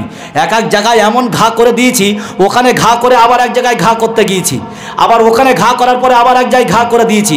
আর যেই চাচ্ছি আরে 10,000 টাকা পাবি, আমি কি গ্রাম ছেড়ে চলে যাচ্ছি, দেবো যা, দেবো না কেন? এবার ও যখন এসে বলছে হ্যাঁ রাখো কাছে 5,000 টাকাটা দিলি না, এই তো পরশুদিন নিলুম, দাঁড়া একটু সময় দে আমাকে। বন্ধুবর্গ, ভাবতে হবে, সবসময় ঋণ পরিশোধ করে যান। ঋণের বোঝা নিয়ে কবরে যাবেন না, মর্মান্তিক আযাব। যদি ঋণের বোঝা যদি নিয়েছেন বা দিয়েছেন, অন্তত বিবি হোক, পুত্র বধূ হোক, ছেলে হোক, যাকে খুব ভালোবাসেন, অন্তত গোপনে তাকে বলে যান যে আমি এই পয়সাটা ওর কাছ থেকে নিয়েছিলাম, যদি আমার মওত হয়ে যায় অবশ্যই পয়সাটা তুমি তাকে বুঝে দিয়ে দিও, নতুবা ওর হ্যাপা আমাকে কবরে কিন্তু কাল কিয়ামত পর্যন্ত টানতে হবে। বন্ধুবর্গ, রসুলুল্লাহকে জিজ্ঞাসা করছে মান হুয়াল মুফলিস ইয়া রাসূলুল্লাহ। আল্লাহ রসুল বলছে মান হুয়াল মুফলিস, তোমাদের মধ্যে মুফলিসকে? তো বলছে ইয়া রাসূলুল্লাহ, যার ঘর নেই, বাড়ি নেই, বিষয় সম্পত্তি নেই। বলো না, তোমরা ভুলটা বুঝেছ। মুফলিস কিয়ামতের ময়দানে কারা জানো? এমন একজন বান্দাকে খাড়া করা হবে, 2 হাত ভর্তি সাদকা। এমন একজন বান্দাকে খাড়া করা হবে, তার আমল নামায় হয়তো একাধিকবার ফরজে হজ আছে। তেমন একটা বান্দাকে খাড়া করা হবে, তার তাহাজ্জুদ নামাজ কাজা নেই। এমন একটা বান্দাকে খাড়া করা হবে, যার 5 ওয়াক্ত নামাজও তার জিম্মায় কাজা নেই। এখন কিছু মানুষ সেখানে দাঁড়িয়ে বলল রব্বুল আলামিন আল্লাহ, আমি ওর কাছে 2000 টাকা পেতাম। আর একজন বান্দা বলল আল্লাহ আমাকে এমন কথা বলেছিল, আমার শরীরটা যেন এখনো তার তীব্রতা যন্ত্রণা আমি অনুভব করছি। আমার একজন বান্দা বলবে রব্বুল আলামিন আল্লাহ, আমি তাকে একটা কথা বলার জন্য গিয়েছিলাম, আমার কুকুর বদরের মতন তাড়িয়ে দিয়েছিল। বিভিন্ন মানুষ বিভিন্ন অভিযোগ নিয়ে তার সামনে পেশ করবে, ওর যতগুলো আমল নামা ছিল একটা একটা আমলগুলো একটা একটা বান্দার মধ্যে দিয়ে দেওয়া হবে। আর যাদেরকে দিয়ে দেওয়া হলো তাদের গুনাহগুলো এর উপরে চাপিয়ে দিয়ে ফি নারি জাহান্নামা খালিদিনা ফিহা। ভাবেন দিন, কত বড় দৃষ্টান্ত কথা। তাহলে আমি পৃথিবীতে এসেছিলাম 70 বছর, 5 বার হজ করেছি, 20 বার ওমরা করেছি, যাকাত ঠিক মতন দিয়েছি, এইসা গরু কুরবানি দিয়েছি। লোকে বলেছে যা দেখ এটা কুরবানির গরু এনেছে, গরুটা ছিল হারামের পয়সা, মানুষ জানতো না, এই দামড়া দামড়া গরু, সালাম মারতে দিলাম 1 কুইন্টাল গোশ। লোকে বলেছে দেখেছিস কি গরু এনেছিস। এখন দেখা গেল কিয়ামতের ময়দানে ওই মানুষটাই এত অভিযোগ করবে, কিছু মানুষ ওর যত আমল ছিল আল্লাহ সব ওদের দিয়ে দেবে, আর ওদের গুনাহগুলো এর কাঁধে চাপিয়ে দিয়ে ওকে জাহান্নামে দাখিল করে দিল। তাহলে পৃথিবীতে এসেছিলাম 70 বছর হায়াতে জিন্দেগি, আমি 14 বছর মাইনাস করে দিলাম, তাহলে 20 50, তাহলে 56 বছর। 56 বছর কত কিছু না করেছি, গ্রামের মানুষ জানতো একটা ভালো মানুষ, আল্লাহওয়ালা মানুষ। কিন্তু মাহশারের ময়দানে দেখা গেল আমার আপনার ধারণাটা সম্পূর্ণ ভুল। এ শ্রেণীর মানুষ, এ জাতীয় মানুষ শুধু 100টা দক্ষিণ পাড়া মালতভুক্ত নয়, মুসলিম বেল্টে যদি আমি আপনি তালাশ করি মশা মাছির মতন এরকম একটা ফ্যামিলি থেকে 2টো একটা করে বার হবে ইনশাল্লাহ। ওই জন্যই বললাম অন্তরটা পরিষ্কার করেন। ইয়াউমা লা ইয়ানফাউ মালু ওয়ালা বানুন ইল্লা মান আতাল্লাহা বিকলবিন সালিম। সেদিন তোমার ধন সম্পদ, তোমার মাল কিয়ামতের ময়দানে কোনো কাজে আসবে না। ইল্লা মান আতাল্লাহা বিকলবিন সালিম, আমি আল্লাহ সেদিন তোমার সুন্দর একটা অন্তঃকরণ দেখব, বাস এটাই তো ফাইনাল, আর কিচ্ছু দরকার নেই, কিচ্ছু দরকার নেই। অতএব যে বলছিলাম ছোট্ট একটা ঘটনা বলেই, কারণ দোয়া হবে, আবার কিয়াম হবে, হয়তো দেখা গেল 12টা পার হবে, আমাকে বলে দিয়েছে 12টার মধ্যে হয়ে যায়। যাক, আপনারা জলসা শুনছেন হয়তো তাই। ছোট্ট একটা ঘটনা, হযরত ইসহাক রাহমাতুল্লাহ আলাইহি একজন বিশিষ্ট আলেমে দ্বীন। একটা মানুষ মজলিসে বসে আছে হাত চাদর মুড়ি দিয়ে, মুখটা আফসা আফসা দেখা যাচ্ছে, হাত পা সব ঢাকা, প্রায় কোনো মজলিসে এইভাবেও বসে থাকে। আল্লামা ইসহাক রাহমাতুল্লাহ আলাইহি উনিকে অবলোকন করে দেখছেন যে এরকম করে বসে। একদিন জিজ্ঞাসা করলেন, বাবা তুমি কি করো, বা তুমি এরকম করে বসে থাকো কেন, তোমার আফসা আফসা দেখা যায় আর সব কিছু ঢাকা থাকে? বললো আপনি আমাকে কথা দেন, এই কথাটা কাউকে বলবেন না, তাহলে আমি আপনাকে বলবো। বলছি হ্যাঁ বলো। আমি কাউকে বলবো না। বললো আমার পেশা হচ্ছে কোনো মাইয়ের যখন মারা যায় আমি ওই কাফনের কাপড়গুলো আমি চুরি করি, এটা আমার পেশা। কিন্তু একটা মেয়ে ছেলে যখন মারা গেল, আমি যখন তার কাফনের কাপড়টা চুরি করতে যাচ্ছি পাচ্ছি না, আমি 2টো হাড়ু গেড়ে বসলাম খুব মজবুত করে। যখন আমার শক্তি প্রয়োগ করে আমি কাফনের কাপড়টা ছিঁড়তে যাব বা খুলতে যাব, ও আমাকে জোরে একটা চড় মারল। আমি হাত দিয়ে দেখলাম আমার মুখে 5টা আঙুলের দাগ স্পষ্ট বোঝা যাচ্ছে। তাই আমি বসে বসে চিন্তা করছি, আল্লামা ইসহাক রাহমাতুল্লাহ আলাইহি আর একজন খুব বিশিষ্ট একজন মানুষ, নামটা আমার ঠিক এই মুহূর্তে স্মরণ আসছে না, ওনার কাছে চিঠি লিখলেন। বিষয়টা কি? তো উনি ইসহাক রহমাতুল্লাহকে বললেন, ওকে জিজ্ঞাসা করো যে ওই মানুষের যে মেয়েটার কাফন চুরি করেছে ধরা পড়লো বা পারলো না এবং চড় মেরেছে, আর এর আগে যতগুলো মানুষের কাফনগুলো চুরি করেছে এদের মুখগুলো কোন দিকে ছিল? কত ইম্পর্টেন্ট কথা দেখেন। আমি গল্প করছি না, এর মধ্যে আপনাদের আমার প্রত্যেকের জন্য একটা শিক্ষা আছে। আমি লাস্টে ফিনিশিং দিয়ে আমি কিয়াম দরুদ পড়বো ইনশাল্লাহ। তো ওকে বলছে, তুমি যে ইতিপূর্বে যে কাফনগুলো চুরি করেছো আর আজকের যে কাফনটা চুরি করতে পারোনি, এই দুইয়ের মধ্যে পার্থক্য কি? বলো, দেখেন আমি ইতিপূর্বে যত কাফন চুরি করেছি সবার মুখগুলো ছিল কেবলার উল্টো দিকে, আর এই মেয়ে ছেলেটার কাফন যখন চুরি করতে গেলাম পারলাম না, এর মুখটা ছিল পশ্চিম দিকে। অতএব ওরা বেদিন, এরা দিন। ওরা ইমান নিয়ে গিয়েছে, ওরা ইমান হারা হয়ে গিয়েছে। ভাবেন দিন, বিরাট বড় উপদেশ। অতএব সবসময় আল্লাহর কাছে বলেন, আল্লাহ যেখানেই যে পরিবেশ পরিস্থিতিতে তুমি মৃত্যু দাও, অন্তত যেন কলমাটা পড়তে পারি, আর শেষ বাক্যটা যেন কলমা তৈয়বা মুখে জারি থাকে। আল্লাহ তুমি আমাকে তৌফিক দান করো, সব সময় বলতে থাকেন। অতএব বেশ কিছু শুক্রবার আগে বলছিলাম না, রাতের আমল, আমি যদি গান শুনতে শুনতে মরে যাই ওই অবস্থায় তোলা হবে, আমি যদি কোনো পর্নোগ্রাফি দেখি ওই অবস্থায় আমাকে তোলা হবে, বা আমি যদি কোনো অশ্লীল কাজের মধ্যে জড়িত থাকি ওই অবস্থায় আমাকে তোলা হবে, যদি আমি সুবহানাল্লাহ পড়তে পড়তে ঘুমিয়ে যাই আমাকে ওই অবস্থায় তোলা হবে, যদি আমি জিকির করতে করতে ঘুমিয়ে যাই আমাকে ওই অবস্থায় তোলা হবে, যদি আমি আস্তাগফিরুল্লাহ পড়তে পড়তে মরে যাই আমাকে ওই অবস্থায় তোলা হবে। সচেতন বন্ধুবর্গ, আর বেশি বাড়াবো না। আমরা খুব পরিচিত মানুষ, আমরা এখানে এসেছি, আল্লাহ কিছু সময়ের জন্য আপনাদের সামনে নিয়ে এসছেন, আল্লাহ কিছু বলার তৌফিক দিয়েছেন, বলেছি। ভুল ত্রুটি ক্ষমা মার্জনীয়।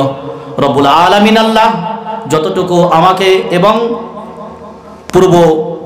ইতিপূর্বে যে বক্তা যে নসিহাত বা আমাদের মিজানুর রহমান যে নসিহাত, আল্লাহ আমাদের সকলকে বোঝার তৌফিক দিন বলে আল্লাহুম্মা আমিন। ওয়া আখির দাওয়ানা আনিল হামদুলিল্লাহি রাব্বিল আলামিন। একটু ইয়া নবী। আমরা প্রত্যেকেই সূরা ফাতিহা 3 বার, সূরা ইখলাস 10 বার, দরুদ শরীফ 11 বার পড়ে নিই। মায়েরা বোনেরা যারা মাইকের আওয়াজ শুনছেন, যারা জেগে আছেন, আপনারাও পড়তে থাকেন, আমাদের দোয়ায় শামিল হবেন।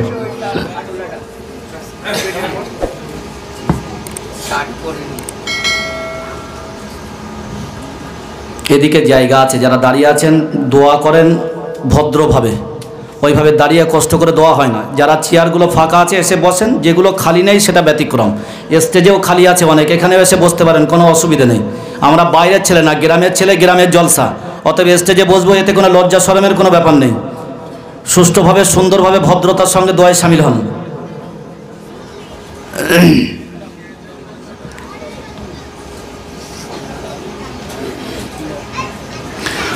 الحمد لله رب العالمين والصلاة والسلام على سيد المرسلين وعلى آله وأصحابه أجمعين يا حي يا قيوم يا ذا الجلال والإكرام يا الله يا رحمن يا رحيم يا ذا الجلال والإكرام يا الله يا رحمن يا رحيم يا غفور يا غفار وإلهكم إله واحد لا إله إلا هو الرحمن الرحيم الله لا إله إلا هو الحي القيوم اللهم إني أسألك فعل الخيرات وترك المنكرات وحب المساكين اللهم إنا نسألك بأن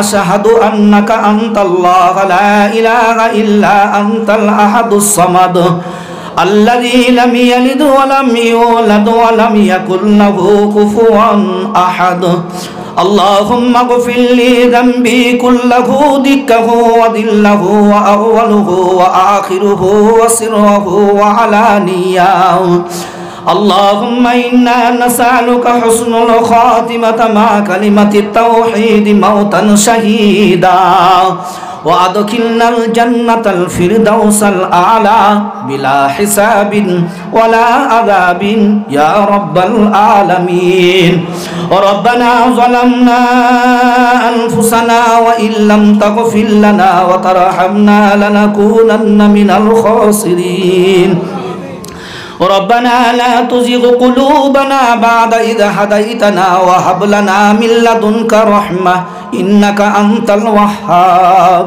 রব্বুল আলামিন আল্লাহ বড় গুনাহগার হয়ে গুনার বোঝা মাথায় নিয়ে গুনার দায় স্বীকার করে আল্লাহ দীর্ঘ রাতে এতগুলো মানুষ প্রত্যেকেই তোমার শাহী দরবারে ভিক্ষুকের মতন দুটি করে খালি হাত পেশ করেছি আল্লাহ রব্বুল আলামিন আল্লাহ হাত তোলার পূর্বে তামাম জীবনের ছোট বড় গুনাহকে মাফ করে দিও আল্লাহ রব্বুল আলামিন আমাদের সকলের মনের আশা বাসনাকে তুমি পূর্ণ করে দাও আল্লাহ রব্বুল আলামিন আল্লাহ আমাদের সকলের মনের সৎ উদ্দেশ্যকে তুমি কবুল করো আল্লাহ রব্বুল আলামিন আমাদের সকলের মনের সকল নেক ইচ্ছাকে তুমি পূরণ করে দাও আল্লাহ রব্বুল আলামিন আল্লাহ কোরআন ও হাদিস মোতাবেক জীবন যাপন করার তৌফিক দাও আল্লাহ রব্বুল আলামিন আল্লাহ আমাদের সকলকে ইহদিনাস সিরাতাল মুস্তাকিমের প্রতি কায়েম রেখো আল্লাহ যে রাস্তায় চলিলে তুমি তোমার হাবিব খুশি হও সেই রাস্তার পথিক বানিয়ে দাও আল্লাহ রব্বুল আলামিন আল্লাহ যে আমলগুলো করলে তুমি তোমার হাবিবে খুশি হয় সেই আমলগুলো তুমি আমাদের দিয়ে করিয়ে নাও আল্লাহ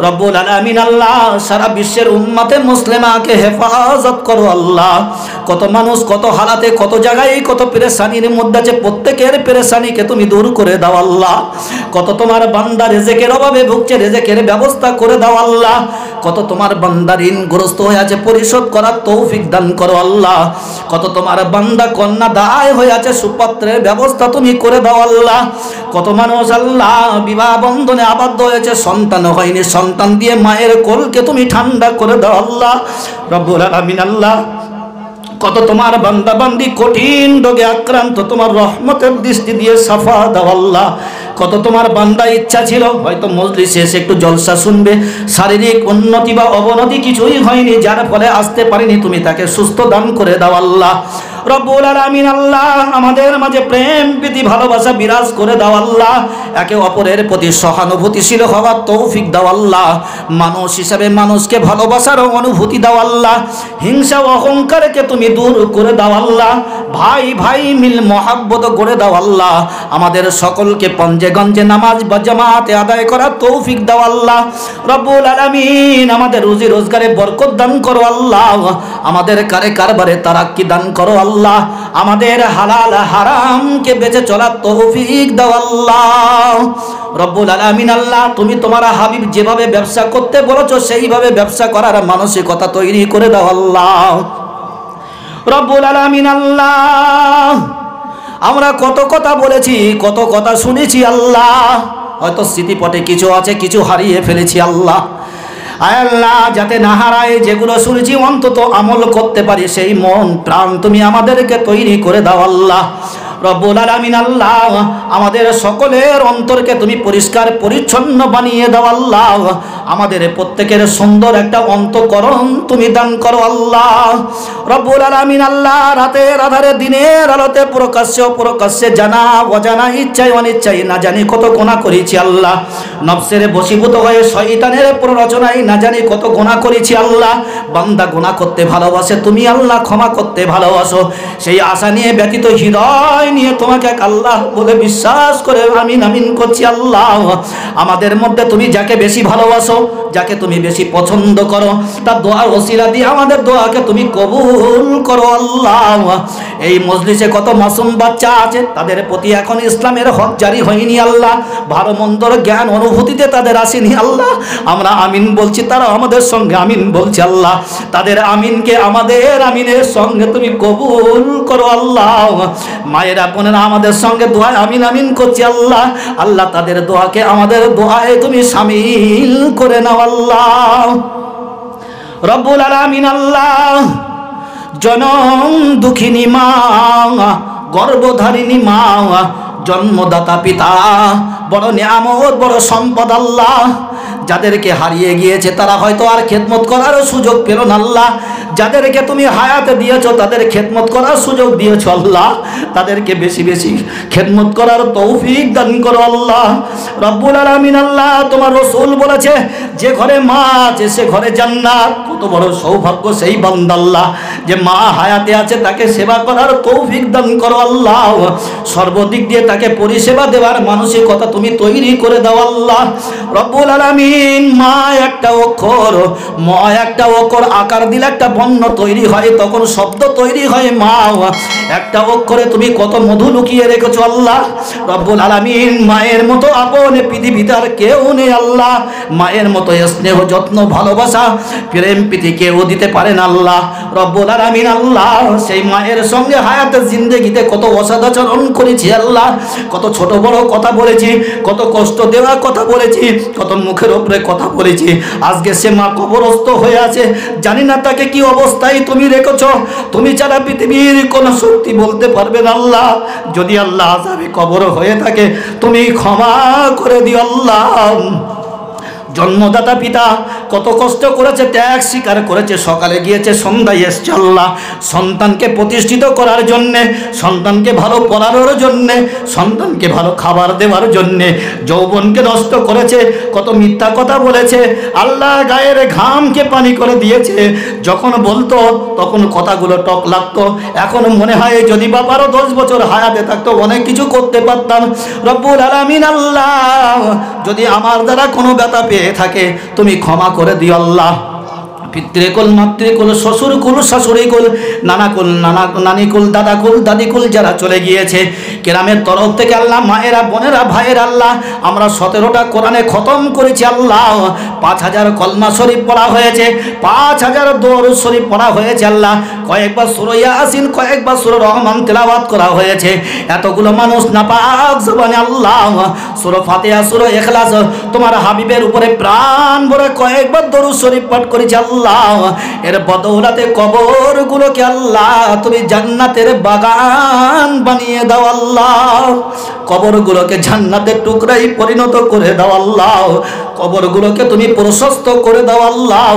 কবরগুলোকে তুমি জান্নাতের বিছানা বিছিয়ে দাও আল্লাহ রব্বুল আলামিন। আল্লাহ কবরকে সামনে রেখে জীবন অতিবাহিত করার তৌফিক দাও আল্লাহ। আল্লাহ মওতের পূর্বে কিছু পাতে সংগ্রহ করার অনুভূতি দাও আল্লাহ। ততক্ষণ পর্যন্ত মওত দিও না যতক্ষণ পর্যন্ত তোমার নিকটে পাক্কা ঈমানদার না হতে পারবো আল্লাহ রব্বুল আলামিন। আল্লাহ আমরা নামাজ পড়ি সহিভাবে পড়ার তৌফিক দাও, আমরা কোরআন তেলাওয়াত করি সহিভাবে তেলাওয়াত করার তৌফিক দাও আল্লাহ। যতটুকু ইবাদত করি যদি মনোসহযোগে ইবাদত করতে পারি আল্লাহ তৌফিক দান করো আল্লাহ। আমরা অনেকে নামাজ পড়ি কিছুই জানি না আল্লাহ, তবে তুমি বলেছো বান্দারে সুবহানাল্লাহ বলে রুকু সিজদা কর, আমরা অনেকেই তাই করে থাকি। এর বদৌলতে আল্লাহ তুমি কবুল করো, যদি ভুল ত্রুটি হয়ে থাকে তুমি মাফ করে দিও আল্লাহ রব্বুল আলামিন। আল্লাহ আমাদের ছোট ছোট ভাই ও বোনেরা স্কুল মাদ্রাসা মক্তবে পড়ে আল্লাহ, তাদের মনের আশা বাসনাকে তুমি পূর্ণ করে দিও আল্লাহ। তাদেরকে প্রতিষ্ঠিত হওয়ার তৌফিক দান করো আল্লাহ। মায়ের কোলকে ঠান্ডা করে দিও আল্লাহ। পিতার মনের আশা বাসনাকে তুমি পূর্ণ করে দিও আল্লাহ রব্বুল আলামিন। আল্লাহ যে সমস্ত যুবক ভাইরাই ছোট্ট ক্ষুদ্র একটা মজলিস প্রতিষ্ঠিত করেছে, কেউ মেহনত করেছে, কেউ অর্থ দিয়েছে, কেউ সংগ্রাম করেছে আল্লাহ, সবটাই তুমি তোমার দরবারে ইলাহিতে তুমি কবুল করো আল্লাহ। আগামী দিনে কি পজিশন থাকবে, কি পরিবেশ পরিস্থিতি থাকবে বলতে পারবো না মালিক। যদি পরিবেশ ভালো থাকে, পরিস্থিতি যদি তুমি আমাদের অনুকূলে রাখো আয় আল্লাহ, আবার এই জলসাটাকে কায়েম করার তৌফিক দান করো আল্লাহ। আমরা যেভাবে সহযোগিতা করেছি, যেভাবে সাহায্য করেছি করার তৌফিক দান করো আল্লাহ রব্বুল আলামিন। আল্লাহ আলেমে দিনটা যে কথাগুলো বলেছে আল্লাহ সবগুলো হয়তো মানতে পারবো না মালিক, যতটুকু পারি আল্লাহ মানার তৌফিক দান করো আল্লাহ রব্বুল আলামিন। আল্লাহ মাহশারের ময়দানে কঠিন দিবসে মুসিবতের দিনে তোমার দিদার নসিব করো আল্লাহ। তোমার হাবিবের সুপারিশ কবুল করো, তোমার আরশে আজিমে স্থান দান করো আমাদেরকে আল্লাহ। নিজে হাতে কুদরতে ছায়া দান করো আল্লাহ। আমাদের ডানা হাতে আমলনামা দিও আল্লাহ। আমাদের পুরো সিরাত সহজ করে দিও আল্লাহ।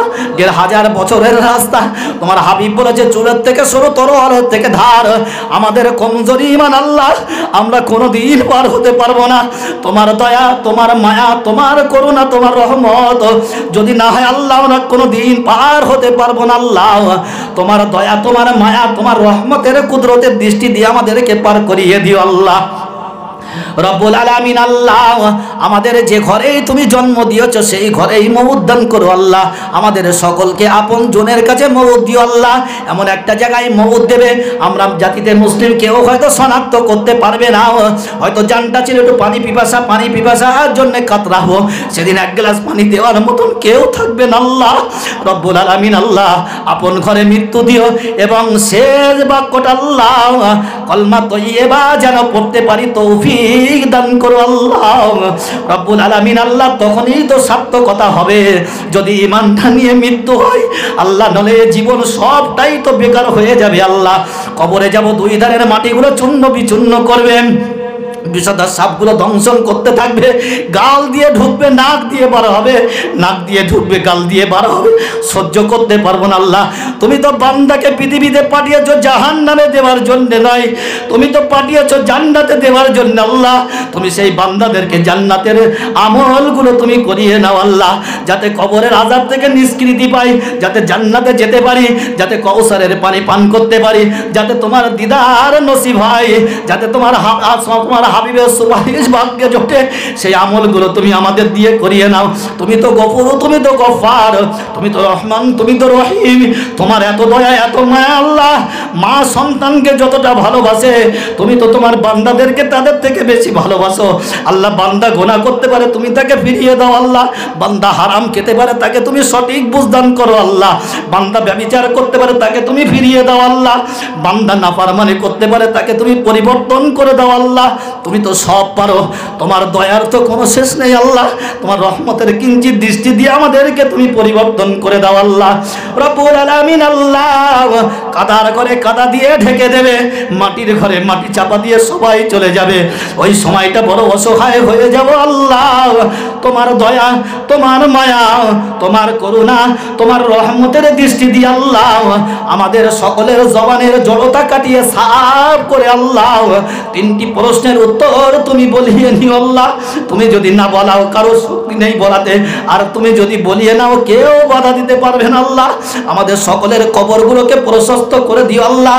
আমাদের সকলকে জান্নাতুল ফিরদাউস মাকাম দান করো আল্লাহ। আত্মীয়তার বন্ধনে আবদ্ধ, রক্তের বন্ধনে আবদ্ধ যারা গত হয়ে গিয়েছে সকলকে জান্নাতুল ফিরদাউস মাকাম দান করো আল্লাহ। বিশেষ করে আল্লাহ সারা পৃথিবীর উম্মতে মুসলিমা কে সকলকে আল্লাহ তুমি জান্নাতুল ফিরদাউস মাকাম দান করো আল্লাহ। পৃথিবীর সকল পিতামাতাকে যারা জীবিত মৃত সকলকে আল্লাহ তুমি জান্নাতুল ফিরদাউস মাকাম দান করো আল্লাহ।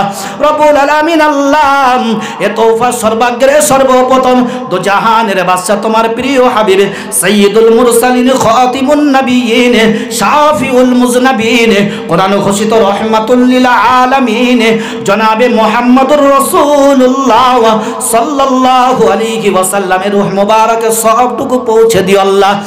তাবেঈন মুতাতাবিঈন আইম্মায়ে মুস্তাহিদিন খুলাফায়ে রাশিদিন উম্মাহাতুল মুমিনিন আম্মা হুজুরদের রূহে পাক সবটুকু পৌঁছে দিও আল্লাহ। तमाम সাহাবায়ে কেরাম রিদওয়ানুল্লাহি তাআলা আলাইহিম আজমাইনদের রূহে পাক সবটুকু পৌঁছে দিও আল্লাহ। সমগ্র মাটির নিচে যত মুমিন মুমিনা শুয়ে আছে সবার রূহে পাক সবটুকু পৌঁছে দিও আল্লাহ। যত তোমার ওলিয়া উলিয়া দরবেশ কুতুব গওস আবুজাল আবদাল পীর মাশায়েখ বুজুর্গগণ দিন সুফি বিদায় হয়ে গিয়েছে আল্লাহ, সকলের রূহে পাক সবটুকু পৌঁছে দিও আল্লাহ। এই মালদভুক্ত আল্লাহ বিভিন্ন জায়গায় বিক্ষিপ্ত কবরস্থান আছে আল্লাহ। এতগুলো মানুষ আমরা এখানে বসে দোয়ায় শামিল হয়েছি। কেউ বা আব্বাকে হারিয়েছি, কেউ বা মাকে হারিয়েছি, কেউ বা নানাকে নানিকে হারিয়েছি, কেউ বা দাদা দাদিকে হারিয়েছি আল্লাহ, কেউ বা খালা খালুকে হারিয়েছি আল্লাহ, কেউ বা বাবা বুবুকে হারিয়েছি আল্লাহ। বড় কঠিন জায়গা, বড় কঠিন জায়গা আল্লাহ, কি অবস্থায় আছে আমরা কেউ বলতে পারবো না আল্লাহ। আজ দোয়া চাইছি, কাল হয়তো এই সময় আমার জন্য আর একজন দোয়া করবে, হয়তো আমার আযাব শুরু হয়ে গেল, আমার সওয়ালের জবাব শুরু হয়ে গেল আল্লাহ, কি উত্তর দেবো বলতে পারবো না আল্লাহ। তোমার মেহেরবানি করে আমাদের সকলের তামাম জীবনের গুনাহ মাফ করে দাও আল্লাহ। রব্বুল আলামিন আল্লাহ, আমরা পাপী তাপী গুনাহগার, তবু তোমার আখিরি জামানার পয়গম্বর হুজুর পুন্নর সাল্লাল্লাহু আলাইহি ওয়াসাল্লামের গুনাহগার উম্মত আল্লাহ, তার ওসিলা দিয়ে এই ছোট্ট ক্ষুদ্র মিনতিকে তোমার হাবিবের তওবারে তুমি কবুল করো আল্লাহ। اللهم صل على محمد وعلى آل محمد كما صليت على إبراهيم وعلى آل إبراهيم إنك حميد مجيد اللهم بارك على محمد وعلى آل محمد كما باركت على إبراهيم وعلى آل إبراهيم إنك حميد مجيد سبحان ربك رب العزة عما يصفون وسلام على المرسلين والحمد لله رب العالمين اللهم اجعل آخر كلامنا عند الموت بحق لا إله إلا الله لا إله إلا الله لا إله إلا الله محمد رسول الله السلام عليكم ওরহমতুল্লাহি ওবারাকাতুহ। কমিটির পক্ষ থেকে আপনাদের তাবারুক দেবে, সুষ্ঠুভাবে সুন্দরভাবে আমরা নিয়ে যাব ইনশাআল্লাহ।